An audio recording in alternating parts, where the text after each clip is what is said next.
जवानों, ओ टटलू काटने वालों, ओ फिल्म, अभी आपको बतलाऊं, आजकल की रंग बिरंगी मॉडर्न लड़कियां, तुम्हें पता ही नहीं है, मैं तमाम के तमाम हालात देखता हूं, वो मौत को भूली पड़ी हैं, वो अल्लाह के घरों को भूली पड़ी हैं, वो नमाजों को भूली पड़ी हैं, वो अल्लाह का नाम तक नहीं लेती, वो भूल गई उन चांदी के 1 किलो के कड़े के चक्कर में चलती हैं अंग्रेजों की तरह, अंग्रेजनियों की तरह अल्लाह की जमीन पे चल रही हैं और 1 किलो कड़ा चांदी के पैर में डाल रखा है, पांचों पिंडलियों तक उठा रखा है कि औरतें देखेंगी, मर्द देखेंगे, बाजार में चलने वाले लोग देखेंगे कि फला की बेटी के पैरों में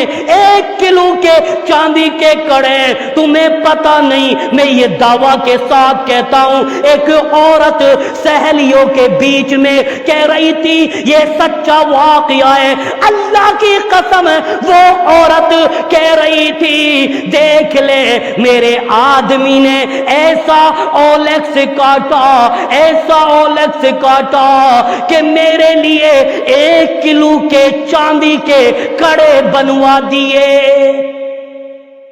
और फिर हंस के कहती है, मुस्कुरा के कहती है कि मेरे आदमी ने मुझसे फिर यूं कहा है, घबराने की कोई बात नहीं, अगली पार्टी कटेगी, गुली बंद बनवाऊंगा, तीसरी पार्टी कटेगी, हंसली बनवाऊंगा, चौथी पार्टी कटेगी, सोने का पैंडल बनवाऊंगा।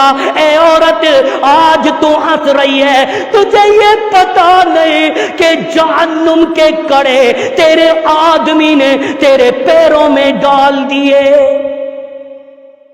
अभी मौत हुई, मगरिब से पहले असर की नमाज के इन द मिडल जनाजे की तैयारी है, मिट्टी है, मैं भी प्रेजेंट हूं, अरे मैं कोई आंखों से अंधा तो नहीं हूं। अब लोग जब यूट्यूब चैनल मेरा खोलेंगे, जब मेरी इस तकरीर को सुनेंगे, तो लोग कमेंट में ये कहेंगे, देख ले मौल साहब को बेरबानी पे ध्यान है, ये भी तो परेशानी है।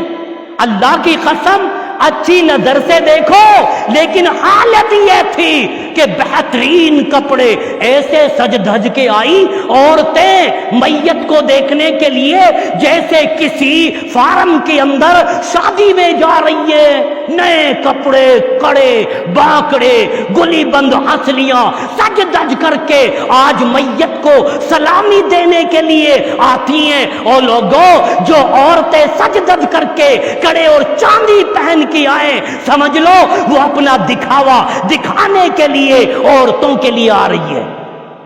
ऐसा ही हो रहा है क्या नहीं? ऐसा ही हो रहा है। तो मैं ये कह रहा हूं कि नौजवानों, कब्र की तैयारी करो। और ये भी बताऊं मैं आप लोगों के लिए, ये भी बताऊं मैं आप लोगों के लिए, अल्लाह की कसम है, अभी 10-15 दिन पहले की बात है, एक आदमी का लड़का ओलेक्स काटता है, माँ बाप खुश होते हैं कि मेरा बेटा ओलेक्स काट रहा है, टटलू काट रहा है। मैं यूं कहता हूं, ओ इलाके में वहां के मुसलमानों, अगर किसी गांव में फौज आती है, अगर किसी गांव में पुलिस आती है, तो हिंदुस्तान की फौज का साथ दो, पुलिस वालों का साथ दो।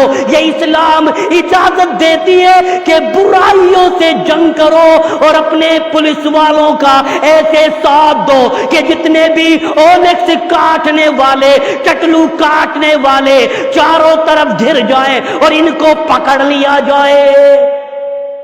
और जब एक नौजवान एक ओलेक्स वाले को पकड़ेगा ना, बेटा कहां भागता है? बटेउड़ा के पीछे छुपता है, बोंगा में छुपता है, یا کسی مکان میں چھپتا ہے، آجا پولیس والوں یہ ظالم اس میں چھپ گیا، تمہیں اجر ملے گا، تمہیں ثواب ملے گا کہ تم نے اپنے ہندوستان کی فوج کا اچھے کام میں ساتھ دیا۔ او کلمہ پڑھنے والوں جنہوں نے چوروں کے لیے، ڈکیتوں کے لیے، اولکس کاٹنے والوں کے لیے اپنے گھر میں پناہ دی، وہ برابر اللہ کی نظروں میں مجرم ہے، گنہگار ہے۔ تو کہہ رہا تھا کہ میرا بیٹا پالٹیاں کاٹتا ہے۔ ایک دن 15 دن پہلے اس نے کہا کہ مولانا، مجھ سے کہا اللہ کے گھر میں بول رہا ہوں، اللہ کے گھر میں سچ کہہ رہا ہوں، نام لینا یہ مناسب نہیں ہے۔ کہتا ہے مولانا میں کیا کروں، اس نالائق نے میرے اکاؤنٹ سے 350 روپے لے لیے۔ میں نے کہا بیٹا، میں نے کہا جب دوسرے کی جیبیں کاٹتا ہے تو تیری کنپٹیوں پہ ہنسی آتی ہے، اور آج تیرے 350 روپے کاٹے، آج تجھے افسوس ہونے لگا ہے۔ میں نے کہا سن لے، اگر تو نے اپنی اولاد کو نہیں سمجھایا، ابھی تو 350 روپے تیرے کاٹے ہیں، ایک دن وہ دن آئے گا کہ یہی تیرا لڑکا تجھے 10 سال بعد، 5 سال بعد اس گاؤں کے چوراہے پر پٹخ پٹخ کر کے مارے گا۔ میرے کہنے کا یہ مقصد ہے، موت کو بھول گئے ہم۔